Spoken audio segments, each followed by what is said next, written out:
Hey guys, today I wanted to hop on and tell you 5 ways you can calm anxiety.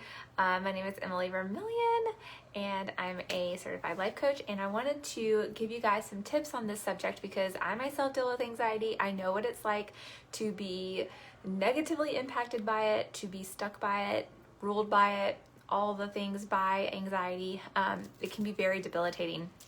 But, there's courses of actions that you can take depending on what's going on in your life, what the anxiety is stemming from. So this video is really focusing on what I would just call general anxiety. Like if you are just having anxiousness, feeling it, it's causing you to not have good sleep during the day. You're just feeling just in a general state of overwhelm. These tips are going to help you. So this takes off the table things like medication and counseling and stuff like that, which have its place. These are just daily things that you can do to help you get through the day. And I know for myself, and this may be true for you too, anxiousness can build on itself.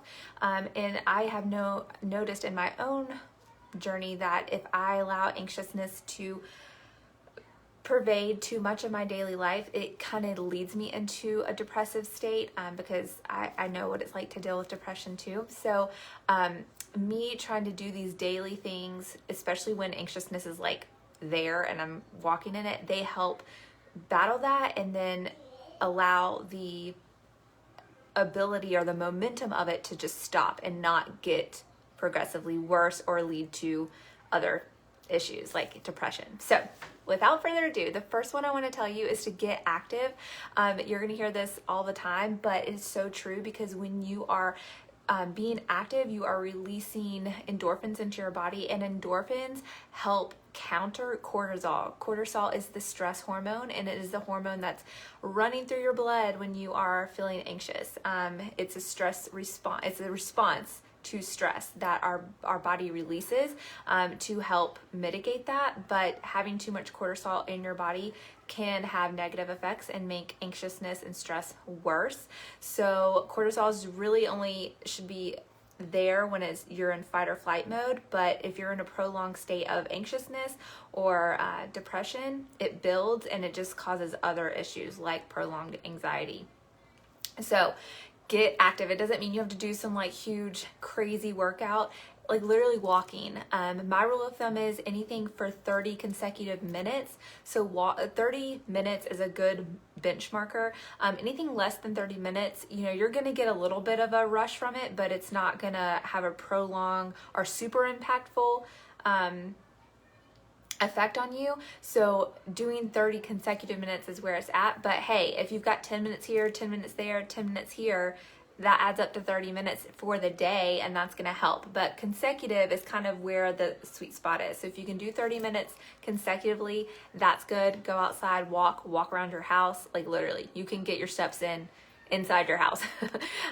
So do something active for at least 30 minutes to get those endorphins released and those hormones going against the stress hormones. The other thing to do, number 2, is to limit caffeine.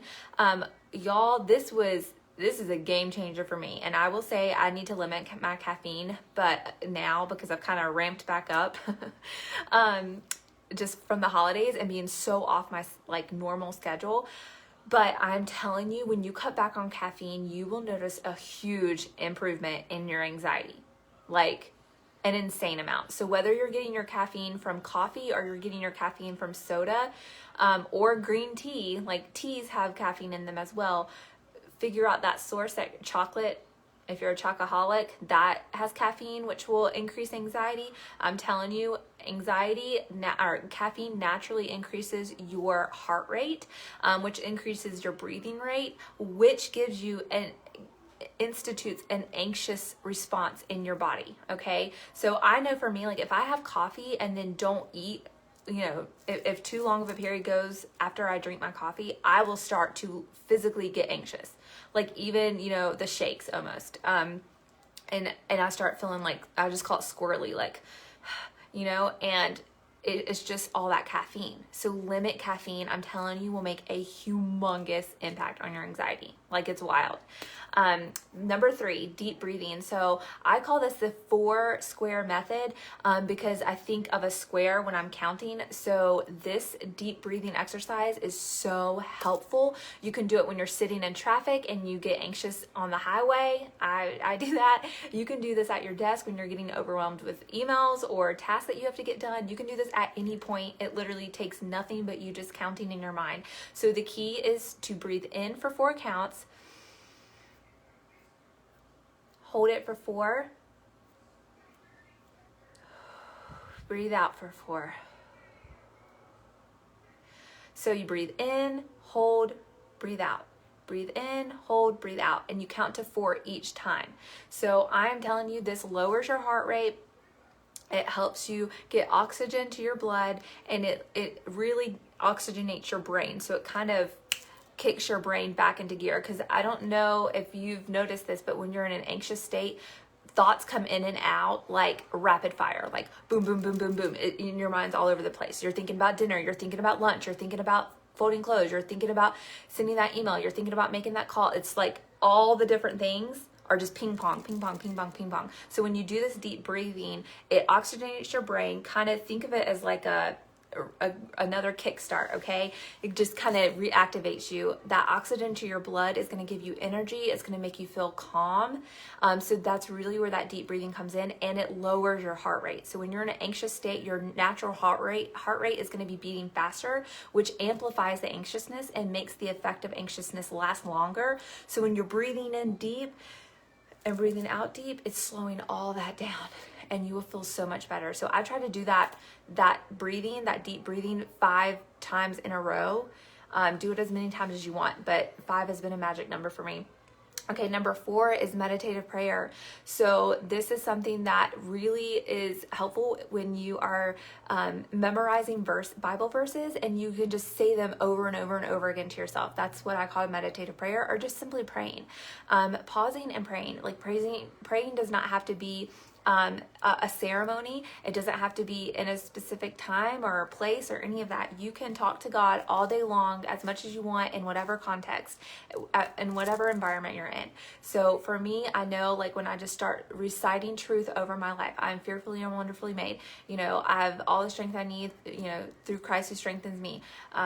All these different truths that I know about what his word says about me, that calms me down, because I recognize, like, I'm not in this world by myself. I have Christ on my side. The Holy Spirit dwells within me, and I'm able to push through this. It might be uncomfortable. I might not know what's going on right now. I might feel very anxious, but I'm not by myself, and I'm here. I'm present. I'm in reality. And the reason why I bring that up is because a lot of times when you are in an anxious state, you get so inside your mind that you're not present. Like, you're not aware. So another trick I know that helps people when they are doing meditations or meditative prayer, they're like focused on where they're at, because they're sitting, they're being still. And some people, what they'll do is like pick an object that they can see and just look at it. Okay, just look at it. And why does that help you? It helps quiet your mind. And that's really where a lot of anxiousness begins. It begins with thinking about things, and those thoughts enacting feelings, and those feelings, depending on what you're thinking about, can be negative or positive, which starts this hamster wheel of other stuff, right? It's kind of like that avalanche when a snowball starts and it just keeps rolling and getting bigger and bigger until it crashes, okay? So you're trying to like stop that pattern, right? You're trying to put a wall up to where it just can't keep getting, that ball can't keep getting bigger. And so stopping and focusing on an object in the room where you're at will help you with your anxiousness. Just looking at it, okay? That's a purple pillow. It has some glitter on it, you know, like whatever it is, just focus on that object. And that will help you just kind of like break that cycle of thinking, right? And then the 5th thing is to, well, this is kind of 5 and 6. Let's say 6 things, okay? Because this kind of goes hand in hand, or what I want to share with you guys. So number 5, like, write things out. So I know for me, a lot of my anxiousness stems from all the things I need to get done that are rattling around in my brain and giving me anxiety, because I'm like, how am I getting all this done? And where's the time at for this? Where's the resources to get all this done? And so when I write down everything that I'm thinking about, it doesn't even have to make sense. It could be like black cat. I don't even know. Why is that in my mind? I don't know. Write it down. But the act of writing it down is kind of like it gives you a visualization of taking it out of here and putting it down on paper so it doesn't have to be up here anymore. So just write it all down.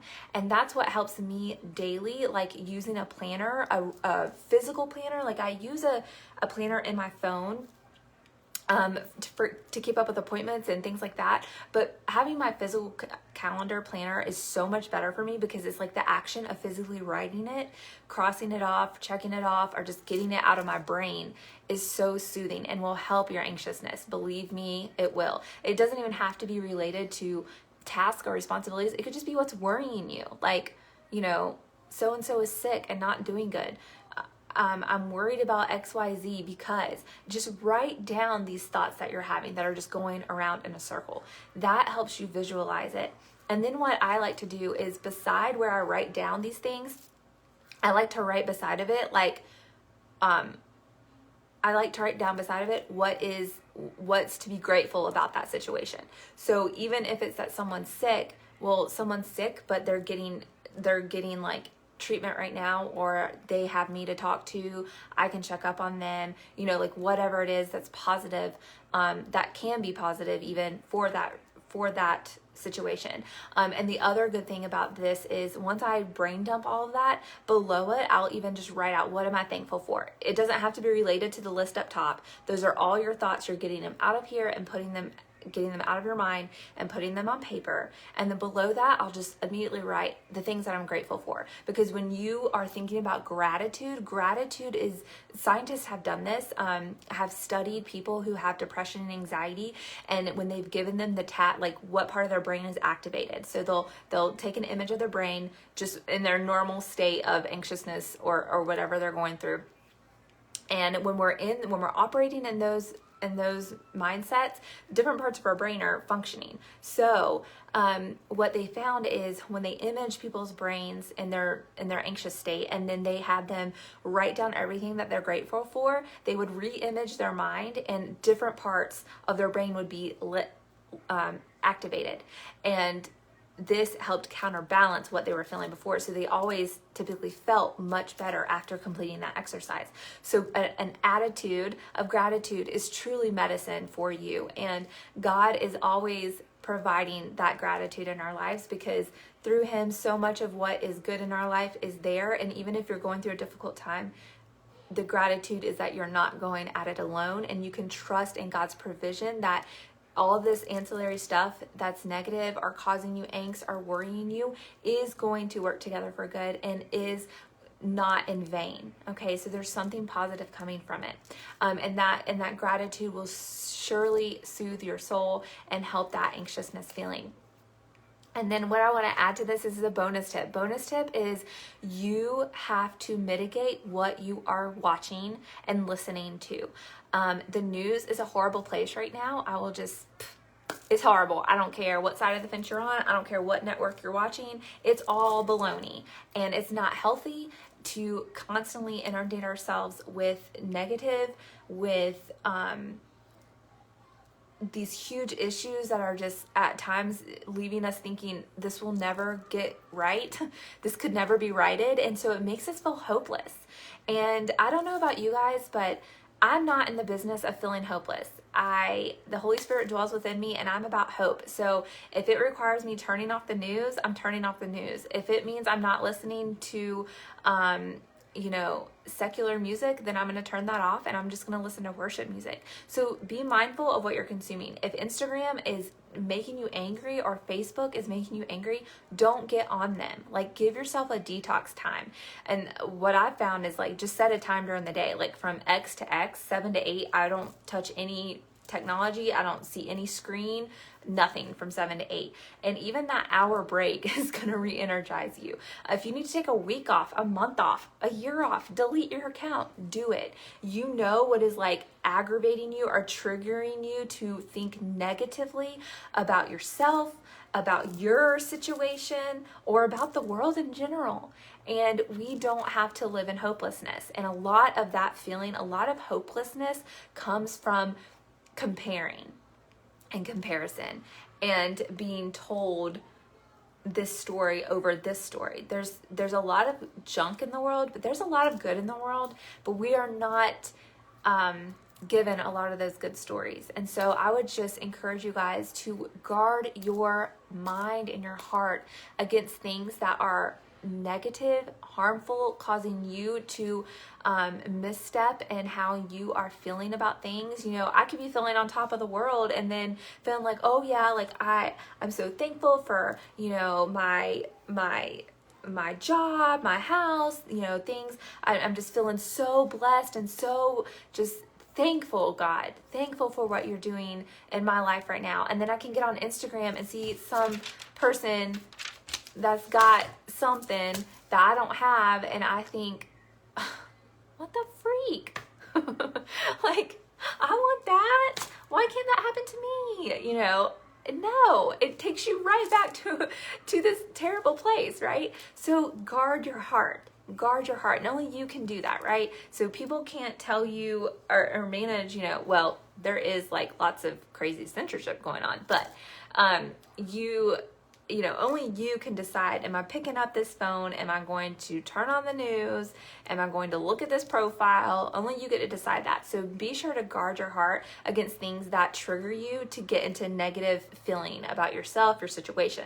Because when you're feeling negative, that's when that anxiety, that cortisol gets released, all that stuff. And it just causes that snowball effect. So guard your heart, guard your mind, guard your body, all those things. So those are my tips to help you calm your anxiety, and I hope that helps you guys. I have so much hope and excitement for this new season and all of this stuff, but we have to be intentional and mindful with what we're doing every day, and that's where these tips can come in and really help you. So if you don't follow me on Instagram or on Facebook, be sure to follow me. If you have not listened to the Thought Vault podcast, it's a podcast I host all about mindset and personal development, and it's on any podcast listening app you have, and there is a new season launching, but be sure to tune in to the Thought Vault. I'd love to hear your reviews, and I would love for you to subscribe. I hope y'all have a great day, and I'll talk to y'all soon. Bye for now.